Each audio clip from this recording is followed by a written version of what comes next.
ចំណោមក្រុងស្រុកទាំង7គឺប្រមាណថ្ងៃនេះគឺក្រុងស្រុកមួយចំនួនគឺបានភ្លៀងតែដោយឡែកស្រុកបកានេះគឺកំពុងតែប្រឈមខ្លាំងអញ្ចឹងទេសូមអំពាវនាវអង្វរយ៉ាងទទូចដល់ពុកម៉ែបងប្អូនប្រជាពលរដ្ឋដែលមានទឹកដែលអាចឲ្យស្រូវរស់បានបដោះអាសន្ននេះគឺសូមផ្អាកពូមទាំងអស់គ្នាដើម្បីទៅចូលរួមអន្តរាគមន៍ដល់ប្រជាជនយើងដែលនៅក្នុងឃុំមេទឹកឃុំបឹងខ្នាឃុំអូតបោងឃុំស្វាយដុនកែវនិងឃុំមួយចំនួនទៀតដែលកំពុងតែគ្មានទឹកមួយដំណោះស្រូវខ្លោចតែម្ដងហើយបើយើងមិនអន្តរាគមន៍ទៅដល់ភ្លាមទេស្រូវជាង 20000 ហិកតានេះត្រូវខូចទាំងអស់ខណៈដែលបងប្អូនយើងនៅមានស្រូវពេញស្រែពណ៌បៃតងទាំងអស់ពេលនេះអញ្ចឹងថ្ងៃនេះខ្ញុំចុះដឹកនាំបញ្ជាផ្ទាល់ហើយសូមឲ្យបងប្អូនស្ដាប់សារនេះទាំងអស់គ្នាខ្ញុំគោរពស្រឡាញ់ពុកម៉ែបងប្អូនទាំងអស់គ្នាតែការបែងចែកទឹកនេះគឺយើងទៅតាមស្ថានភាពជាក់ស្ដែងបើសិនជាយើងជួយអនុមិនទាន់ទេក្នុងមួយសប្តាហ៍ទៀតស្រូវទាំងអស់នេះនឹងខូចទាំងអស់ខណៈដែលយើងអត់ទាន់ខូចអីទេស្រូវនេះយើងមួយសប្តាហ៍ទៀតឬក៏10ថ្ងៃទៀតក៏អត់ទាន់មានបញ្ហាដែរអញ្ចឹងទេយើងសំចែកទឹកនេះរុញឲ្យដល់គោលដៅនោះសិនបើខាងនោះគេបានជួបជ្រាបសំរុំហើយខាងនេះមានឱកាសបូមគ្រប់ពេលវេលាដោយសារអីនៅដើមបន្លាយដើមទំនប់ទាំងអស់ជាក់ស្ដែងដោយបងអូនស្រូវរបស់គាត់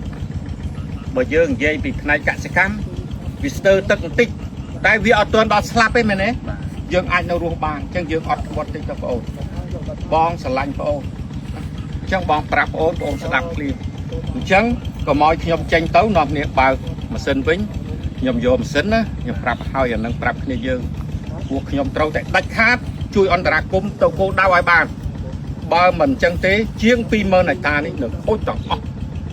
សំបីតាមអូក៏រីងបន្លាយក៏រីងក៏អត់មានទាំងអស់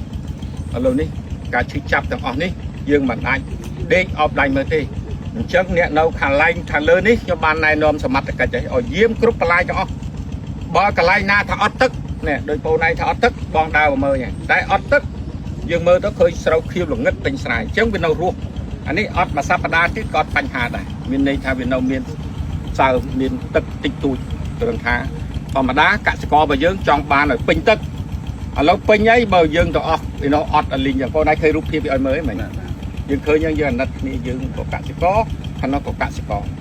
អញ្ចឹងទេថ្ងៃនេះខ្ញុំអន្តរាគមន៍ពីក្បាលដល់ចុងជើងណាខ្ញុំឆែកទាំងអស់តាមពីទីជនបទក៏ដល់ក្បាលទំនប់ធំទាំងអស់ឲ្យបើកទឹកអន្តរាគមន៍ទាំងអស់ខ្ញុំធ្វើការតាមពីខ្ញុំក្រោកតាមពីម៉ោង3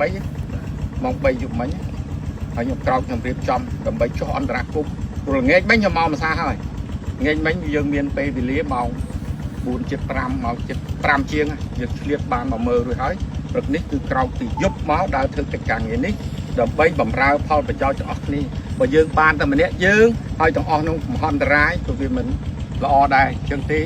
អូនមានការយល់ដឹងអរគុណណាអូនមិញថាឈប់បូមហើយយ៉ាងទៅខាងនោះតំណនេះបើក